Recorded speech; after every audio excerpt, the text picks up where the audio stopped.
Tabitha utege matuta bawa. Bawa ni nditimbu Tabitha. Tumia karuga. Tabitha ni waigua. Ndirenda uthikiririe rwimbo rwi haha rwa mundu ugwitwo Lesas Music. Uigue kiria gigugukora wathie na mbere kwiyururia. Na kuonjorithia witete. Mukuro ikira we. Na thogore ya shares cia Thaidongi Company Limited. Karuga. Uyu nie mukuro imwe rutanyina. Tabitha thikiriria rwimbo tucoke twarie. Tondu ni kuina mukuinaga. Mukuroi. Haiai. We mukuru na etiwe wiraga Tabitha arathimwo na ekwo wega. Nikio aganaga. Tumia kanua kau kana ndigatuire mata. Yukumenya mi. Once a mukuroi, always a mukuroi. Kangoma katambe. Rukia, agethama agecagi. Rukia, agethie Mombasa. Rukia, agecenjia ritwa. Agithomo niwe uyu riu turacokia mbere ha. Mukuru ucio muini kai oi Tabitha witu. Niki? Tondu maundu mothe agweta ni mitugo ya Tabitha. Tabitha ni njakara ya maitho matune ihuritwo ni nyota na methugunda magwika nai. Tondu we mukuro niwe mwega. Keworia. Nie njagirite thigari ikaga wira. Tareke ndigane nawe. Tabitha ngwihoka ni waigua. Rukia thutha wa kwiyururia no gukua akuire. Ona njuki thutha wa gutuhe murio no kumathuna emathunaga. No ukunjuragira giki. Munyitire Jehova itemi. Ndatoririe githuku na kuharwo. Tinywe mukuhota. Ndakwariria ringi unjite kiama na ti wa maru. Mukuru taine musakuru ena kahiki. Ko Ndwajariria. We mwega kiama na ti wa maru. Tabitha tigana na giki. Mwana wakwa ndukende kuhana Rukia. Kurukia mabwana za wenyewe. Karuga. Na waigua tabe. Wenda guthikiriria karwimbo kau gegothe ri uthie YouTube. YouTube ni hau mbere ya kawa ngware. Tabe search Lesas Music Mugithi. Rwimbo ni ukurukora hau. Rwitagwo Rukia. Lesas Music Mugithi ni ekurathimwo na ekwo wega. Kana ni mundu rume? Suru wa mandathi. Baba wa tabe. Ndi mwega muno. Mundu no. Mundu anga no tori ongi. Uyu ni Karuga. Kwerwo atia? Ko. Kwanyu andu mahana atia? Matire maramera mitongoe. Ke wanenehire atia? Ukarua ri? Ke wakurire atia? Ugakua ri? Waragia atia riu? Na kanua baba wa tabe. Ewe. Ni ngwira thoguo uria uturikite. Nie ndananurwo ni bunda iniuru rigithamira witete. Ngitoria kuongithio ni mukuru enjamba. Nie kwanja mukuru anjiarire mugunda akenyinukia ndina gakaraku witete. Musakuru ni taki. Ukamenya kwaria weko atia? Ndekwo wega ta wega baba wa tabe. Mukuro-ini ukwenda wirute guikara wega. Kenduramite. Kimitugo mukuro-i. Ukwendaga atia? Ri. Wagira ki haha? Tana cia tiri. Unjitie murangano mukuro-i. Tabe eko. Tabe uramwendera ki?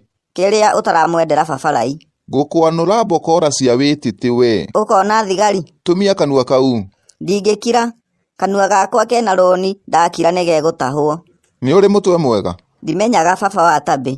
We urawona atia? Ehera haha. Tonyo karore tabe ku mucie.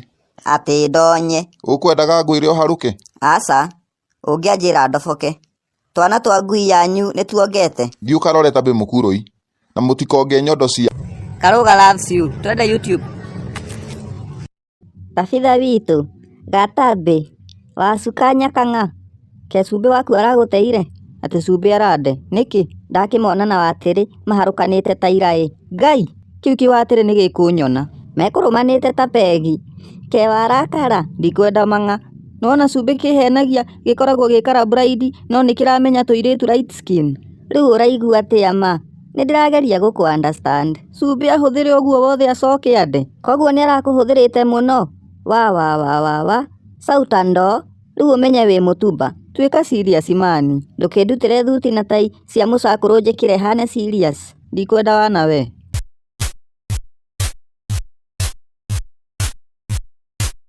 JB jamba boeku, sui yaku ni aruire. Ke ngui ruaga mukuro-i. Haiya, ndui. Sui yaku ni kimukuro-i. Ndiri yatuika nyanu. Ndikwenda wana Karuga. Tainuka kanike mathugumo kana urare kimukondoro-ini kihana gitindiri. Murumaga mundu na wonje wake niki? Tondu wiciragia thugumaga uriri ni kwenda. We ni kwenda. Tehera haha kwanja uranungia bururi wothe yuraino. Ngai, JB jamba boeku kimindana ati wi best yakwa. Kihe karurigi basi. Karurigi gagwika atia? Gakuoha kayeci utuku nigetha ndigathugume uriri. Haiya, taigue giki. Gitu. Rĩu Kĩminda ũretĩĩa na baba wanyu araraga gwitũ mũcakũrũ atarĩ kuo. Ngai, Karũga, Ngai. Mũkũrũ nĩkĩ ũgwĩkaga haha? Haiya, wabandĩ, ũkire rĩ mũthigara? Mũthigari. Waigua mũkũrũ mũthigari, tauga mũthigari. Mũthagiri, pole, reke nyinũke wabandĩ. Ndakũria atĩrĩrĩ, nĩkĩ ũgwĩkaga haha? Kũhũcũra kayesu wabandĩ. Tondũ werwo haha nĩ Uraino. Aca wabandĩ, ndoka na mũkuma kambĩ, ndakinya haha ndeyũria atĩrĩrĩ, ndĩramainũkia ngakarangĩre ciana? Aca, ndetega ta cui ya Kĩminda, ndahũcũra kayesu. Waugire ũtũgie itũra rĩrĩ rĩothe. Tũhĩtane Karũga, netiguo waugire? Ngĩra ũ wabandĩ, ndiraririkana ngĩra mũndũ ũguo. Teka wega ĩ. Niĩ ndĩrenda gwĩka ũru. Nĩ ũtumagia wĩrwo we? Nganjia mandĩ wabandĩ, ũkwendaga atĩa? We kũhuhania nayo na mũndũ no agũrũke. Nĩ hĩndĩ wamenya wabandĩ, nyinũke rĩu? Inũkia kĩrĩa? Wĩtĩtĩ mũno rĩu wega ta wega, kana atĩa wabandĩ? Inũkia ngata mũkũrũ. We oya, tebu sikia hii. Sikia bana, sikia. Unajua unaweza nunua data bundles, SMS na minutes ukitumia M-Pesa hata ukiwa na fuliza. Walai mamangu, ingia lipa na M-Pesa. Till number weka 4760890. Amount unaweka bei ya ofa unataka. Kununulia sim card nyingine ama kununulia mtu mwingine, weka paybill. Business number ni 5722222. Account number unaweka namba ya hiyo sim card nyingine, alafu amount si ni bei ya ofa umechagua. Nimewachanua wasee. Hii ni ofa imetoka kwa Mazeltov Limited. Mũkũrũ ino wonete nyina wa Njoki ũmũthĩ? Ngai, igua igoma nĩ arĩa acirika.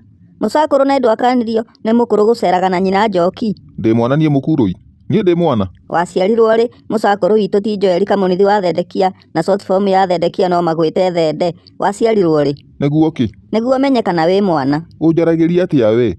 Nyũkwa muonirie kũnjagira gĩtĩo biũ. Nyũkwa witũ kana nyũkwa wanyu mũcakũrũ? Maitũ guo. Atĩ maitũ tũ? Thathiĩ ũndehere maĩ ma gwĩthamba we. Ũmũthĩ atakĩrĩ Sunday mũcakũrũ? Ndikwenda wana Karũga. We, mũkũrũ ũkũngunda ũnjathimũre. Mũkũrũ araugire gũkũ gũtirĩ gũthũkangia maĩ. Weterere Sunday. Mũnguaga atĩa inyuĩ? Niĩ na Tabĩ witũ tũtigũkuaga. No anga mamu ũgũkuaga. Agũkuagĩra kũ? Tandigithia kĩnua we. Kĩminda nĩ tũthake chomboua. Wĩha mũbira. Tũgũgĩtuma thaa ici. Ruta kĩnyatha gĩaku tũtume kagina kĩo. We JB njambambo weku ngũrani yaku na mai-inĩ mũrukĩ. Kayũkũ numani. Haiya ngũkũgũtha mũkũrũ ngũgũthĩa. Ũranjaranĩria atĩa? Atĩ ndute thurua rĩthondeke kagi. Ũrenda Tabĩ one kayesi gakwa? Thĩna ona nĩone wĩtĩti ũcio waku mũhunyũku ta rũa rwa kĩng'ang'i. Ĩke mwana ũyũ hũthagĩra hakiri cia lipa mdogo mdogo. Nũ ũraruma we? Nĩtakwĩrwo ũrĩa ũngĩrũa mbara Ngũkũhũra mbara ĩna nginya stage, ũthiĩ ũhũre mbarĩ yanyu yothe. Tenda kitendo nĩ kuamini. Njata mũkũrũ njigĩrĩre njata. Mbara twatigĩire ihĩ. Tondũ we wĩ kĩirĩtu. Niĩ ndĩ nyanũ nyakang'a.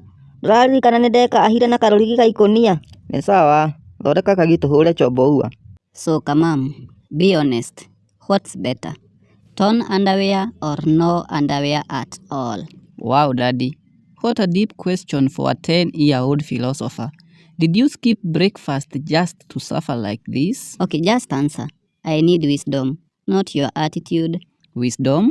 You're asking me to choose between poverty and chaos. That's not wisdom. That's trauma. You are dodging. Is it torn underwear or nothing? Okay, fine. Torn underwear for me.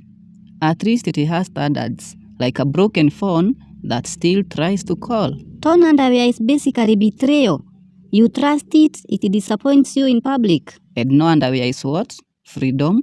So you want to walk around like a rebellious breeze? Freedom is powerful. No restrictions, no fabric controlling my destiny. So you are saying your destiny is air circulation? Don't twist it. It's confidence. Confidence? Daddy, that's not confidence. That is surrender. At least torn underwear is trying. It's saying, I am struggling, but I am still here. So you support suffering? I support effort. Unlike you, who is basically proposing a full-time resignation from basic dressing. You are just scared of true liberation. And you are scared of laundry day. Let's be honest. Torn underwear is worse. Imagine sitting somewhere important and it betrays you mid-moment. And imagine sitting somewhere important with nothing at all, then blaming modern lifestyle choices. So, what's your final answer? My final answer?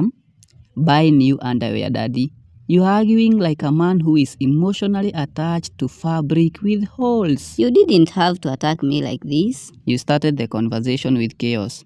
I just upgraded it to reality.